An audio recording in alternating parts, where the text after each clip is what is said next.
É ele que dá a garantia de autenticidade e segurança.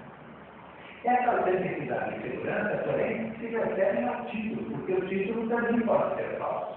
Se comparece uma pessoa que se identifica como Antônio, apresenta a sua cédula de identidade, ela trata o papel como Antônio sendo o devedor, mas na verdade aquele Antônio é falso, ele está apresentando um documento falso, o título parece verdadeiro, pode até ser registrado, mas pode vir a ser anulado o registro e, infelizmente, é verdade.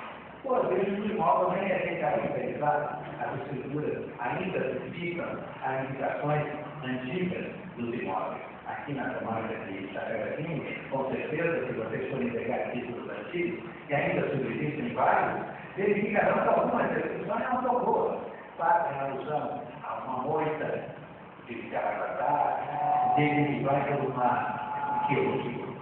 uma certa confrontação, vai por um lado, chega até um morro e vai por aí afora. Isso não significa que aquele título seja perfeito, porque ele deve ter essa transcrição quando oriundo do passado. Eu tenho até encontro no meu livro de registros públicos faço uma alusão a uma confrontação que, obviamente, numa escritura de Minas Gerais, não podia ser em outro lugar, faz alusão a uma confrontação. Segue por um lado, vai por uma moita até o lugar em que passa a vaca moita. Imagina se a vaca moita mudar de lugar que passar. E olhando atrás de vocês, eu percebo que o nível cultural de vocês é baixo, porque ninguém sabe o que é uma vaca moita.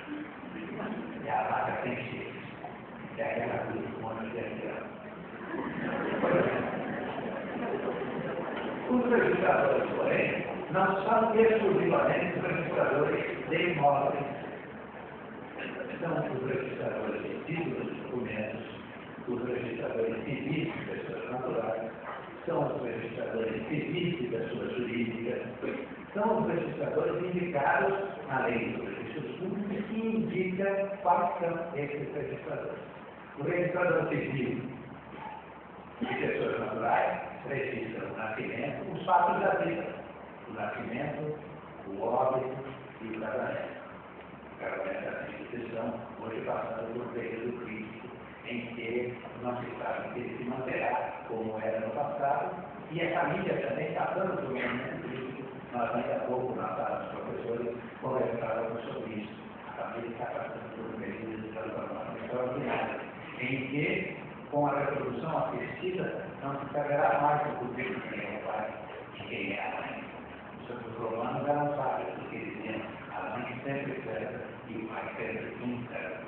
Mas, de qualquer modo, no futuro, isso se tornará verdadeiro, porque será possível que a mulher se engravide por um óvulo de uma outra mulher, por um sêmen de um outro homem que não seu marido, isso fora daquelas coisas que às vezes acontecem e ainda mas, enfim, na conduta usual da técnica da reprodução assistida, será sempre possível haver filhos em que a filiação biológica não terá nenhum significado. E ainda assim serão levados ao registro civil.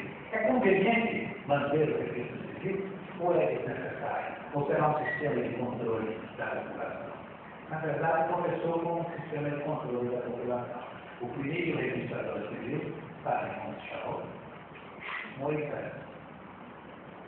Não é um Moisés qualquer, aquele Moisés da Bíblia. Porque foi o povo judeu, quando retornava à sua terra, naquela famosa caminhada da qual a Bíblia faz referência, que houve a ideia de fazer um censo dos que estavam na caminhada, registrando não só os que já estavam, mas por família. Então, o mesmo registro civil de que se tem memória, é claro que tem os mesmos características de hoje. E o registro de títulos de documentos? O registro de títulos de documentos registra, coisa que é fácil de concluir com um pouquinho de pensamento sobre o tema, títulos e documentos. Mas ele não registra só títulos de documentos, porque o cartório de títulos de documentos é também o registrador de pessoas jurídicas de direito civil. O que são pessoas jurídicas de direito civil? São aquelas que não são comerciais. E quais são as que são comerciais? São aquelas que não são de direito civil. Com essa brilhantíssima produção científica que eu ofereço, digo que, de fato, é muito difícil distinguir conceitualmente certas pessoas jurídicas da área do direito civil e da área do direito comercial. Mas a junta comercial, que é o antigo Tribunal do Comércio, que é também um registro público, porque a lei de 1994 e 1894 também a definiu como registro público, a junta comercial registra os atos de comércio. Os atos de comércio são registrados na junta comercial. E os atos relativos às sociedades civis são registrados no registro de títulos de documentos, no segmento próprio dele, que é o registro civil de pessoas jurídicas. Uma associação via, uma fundação, uma sociedade esportiva, são entidades de direito civil, e a expressão associação e sociedade, para o legislador, não tem nenhum significado importante. Tanto faz.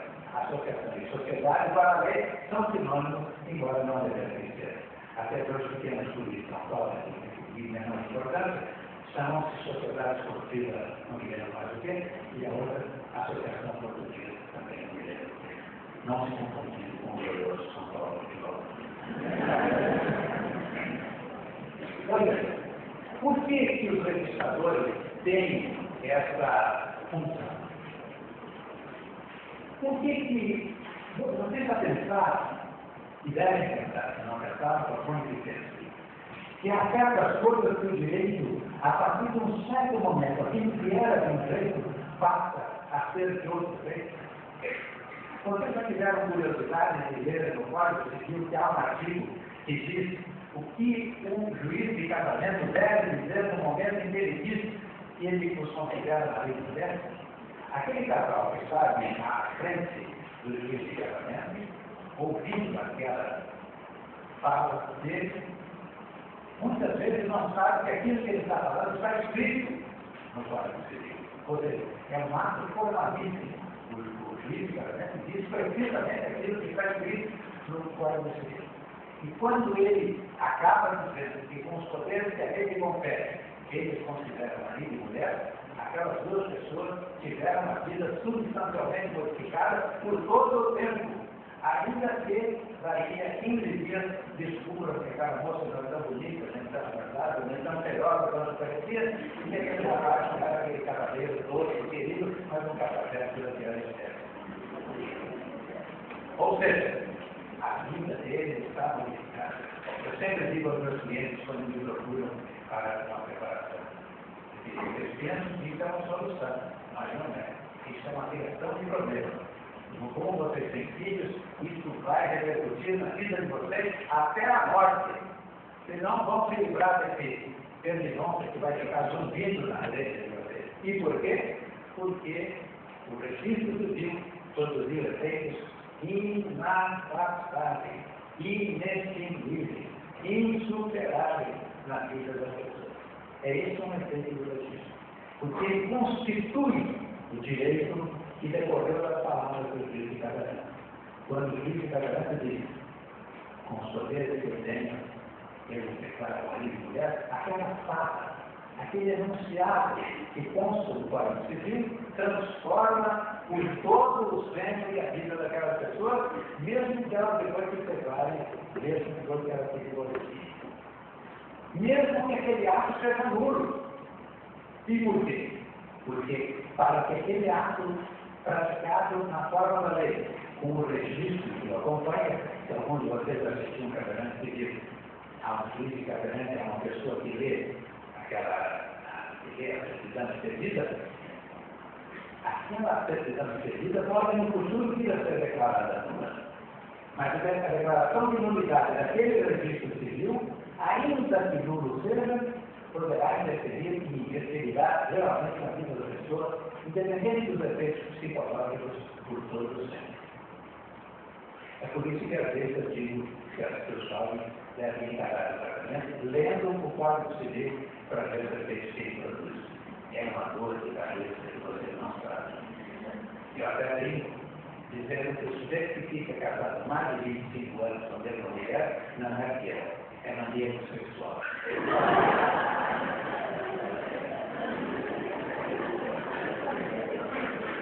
E digo isso com autoridade. Porque eu casado há mais de 40 anos com a mesma mulher. Pois é. Por que, voltando a pergunta, por que os registradores e os notários têm esse poder? Porque o testamento feito pelo notário vale como disposição de última vontade. Vale ser só para decidir depois que o cidadão morreu, quando ele já não pode mais dizer o que ele tinha intenção de dizer. Que a senhora não pode mais voltar e contar por que ela queria dispor do seu bens àquele modo. Porque ele é provido de fé pública.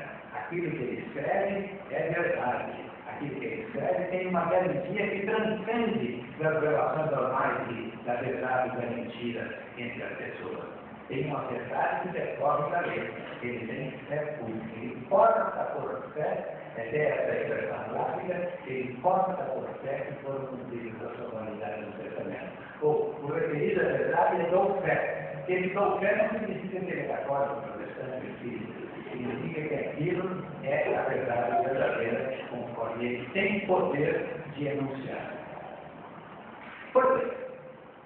Ele pode fazer isso, e o registrador pode fazer aquele tratamento, porque ele é um delegado do poder público. Essa delegação, às vezes, nos leva a confundir, porque delegado faz a normalidade das pessoas, é uma autoridade policial. Delegado é aquele que é provido de uma certa autoridade para a prática da autoridade. Mas ele é delegado porque assim o diz na Constituição do Brasil. Ele tem uma delegação como agente público de caráter privado. A Constituição, artigo 233, mistura as duas coisas. E por ser um delegado, nomeado por concurso, ele é titular de um serviço, e esse serviço pode estar fechado em universidades, deveres civis, de pessoas jurídicas, de títulos de documentos, de imóveis, ou no tratamento comercial de estabelecimentos comerciais, que não são comerciais, os estabelecimentos de documentos. Essa delegação é expedida por uma autoridade. Discutiu-se muito quem é que podia expedir a autoridade, porque a lei não torna isso muito claro. Quem faz o concurso, quem fiscaliza é o Poder Judiciário. Mas quem tradicionalmente otorgou o direito e delegou a função a certa pessoa foi o Poder Executivo. No espírito da maior parte das pessoas, ainda se pensa que os registradores e os notários não passam de afetos políticos dos detentores do poder e que, na base, às vezes, da corrupção, dos acertos de família, dos amigos e tal, conseguem essa nomeação. Era assim no passado. É verdade. No passado, a nomeação do tabelião, a nomeação do registrador, a nomeação dos titulares desses serviços acontecia por influência política. Tanto que muitos deles acabaram ministros de Estado, acabaram ocupando posições de Estado. Durante o período revolucionário, o ministro Armando Falcão foi ministro da Justiça e era tabelião. Vários tabeliões que tiveram posição universitária vão chegar até ministro do Supremo Tribunal Federal. Mas hoje não é mais assim. Hoje já não é mais assim. Um dos direitos essenciais das pessoas formadas em direito é a de poder fazer o concurso para tabelião, para notário ou para registrador. E em dentro de todo moço, na classificação do concurso, seja efetivamente nomeado. Aí você diz, não, mas isso, se o sujeito tiver empresa política, mesmo no concurso ele acaba perdendo lugar e tal. Não é verdade. De um modo geral, os concursos são extremamente sérios. E os que ganham são os que merecem ganhar. E os que triunfam são os que merecem triunfar. O que é bom? Não há mais aquela coisa da aquisição hereditária, o dono do cartório. E por isso mesmo que esses serviços praticados nessas repartições, por delegação do poder público desde a Constituição de 88, passaram a abandonar a designação cartório, porque cartório passou a ser quase um nome feio.